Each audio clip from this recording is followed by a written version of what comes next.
اسی طریقے سے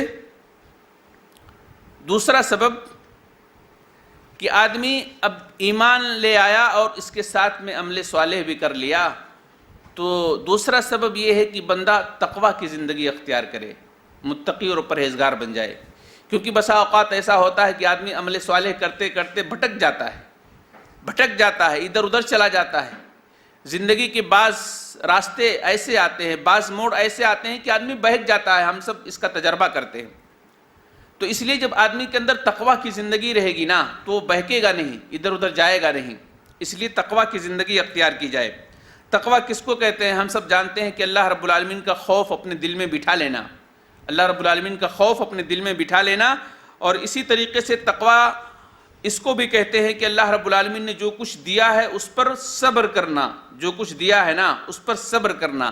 تقوی کی ایک تعریف بعض علماء نے یہ بھی کی ہے کہ آدمی اخروی زندگی کے لیے تیاریاں کرتا رہے، اخروی زندگی کے لیے تیاریاں کرتا رہے۔ گویا تقوی کی تین تعریف کی گئی ہے۔ ایک تقوی کی پہلی تعریف تو یہ ہے کہ بندہ اللہ سے ڈرتا رہے، اس کے خوف کو اپنے دل میں بٹھا کے رکھے کہ اللہ ہم کو دیکھ رہا ہے۔ جب بھی غلط کام کرنا چاہے گا بندہ فوراً اس کے ذہن میں آئے گا اللہ دیکھ رہا ہے، تقوی کی زندگی۔ اسی طریقے سے اللہ نے جو کچھ اس کے مقدر میں لکھ دیا ہے، جو کچھ اس کو دے دیا ہے اس پر راضی رہے، اس پر صبر کرے اور اللہ کا شکر کرے۔ اور تیسری سب سے اہم اور بنیادی چیز یہ ہے کہ اخروی زندگی کی تیاری کرتا رہے، اخروی زندگی کی تیاری کرتا رہے۔ اللہ رب العالمین نے بیان کیا ہے کہ وَسَارِعُوا إِلَىٰ مَغْفِرَةٍ مِّن رَبِّكُمْ وَجَنَّةٍ أَرْضُهَا السَّمَاوَاتُ وَالْأَرْضُ أُعِدَّتْ لِلْمُتَّقِينَ۔ جو لوگ تقوی کی زندگی اختیار کرتے ہیں نا، اللہ سے ڈرتے ہیں، ان کے لیے اللہ رب العالمین نے جنت تیار کر کے رکھا ہے۔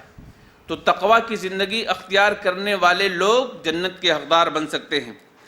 اللہ کے نبی علیہ السلام سے پوچھا گیا کہ سئل النبی صلی اللہ علیہ وسلم ما اکثر ما يدخل الجنہ، آپ سے سوال کیا گیا کہ جنت میں زیادہ تر کون لوگ داخل ہوں گے؟ آپ علیہ السلام نے کیا کہا؟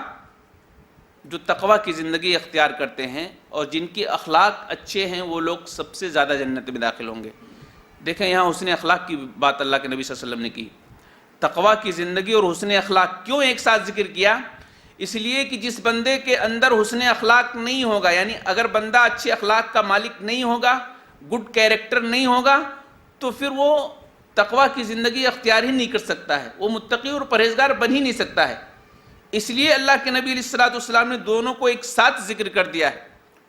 اس لیے آدمی کی زندگی میں یہ چیز بہت اہم ہے کہ اگر آدمی جہاں اللہ رب العالمین سے ڈرتا ہے نا، وہاں بندوں کے ساتھ اس کا رویہ کیسا ہے اسے بھی جانچتے رہنا چاہیے، دیکھتے رہنا چاہیے کہ کہیں ہماری وجہ سے ہمارے کسی بھائی کو تکلیف تو نہیں ہوتی ہے، ہمارے اخلاق سے ہمارے کسی بھائی کا دل تو دکھتا نہیں ہے۔ ان ساری چیزوں کو جانچتے رہنا چاہیے۔ اور جو آدمی متقی اور پرہیزگار ہوگا ضرور اس کی فکر کرے گا، اور جو آدمی متقی اور پرہیزگار نہیں ہوگا وہ بہرحال اس کی فکر نہیں کر سکتا ہے۔ تو اللہ کے نبی صلی اللہ علیہ وسلم فرماتے ہیں، آپ سے سوال کیا گیا تو آپ نے فرمایا کہ سوال یہ کیا گیا کہ جنت میں اکثریت کن کی ہوگی؟ تو آپ علیہ السلام نے کیا کہا؟ جو تقوی کی زندگی اختیار کرتے ہیں اور جو اچھے اخلاق کے مالک ہیں ان کی اکثریت جنت کے اندر ہوگی۔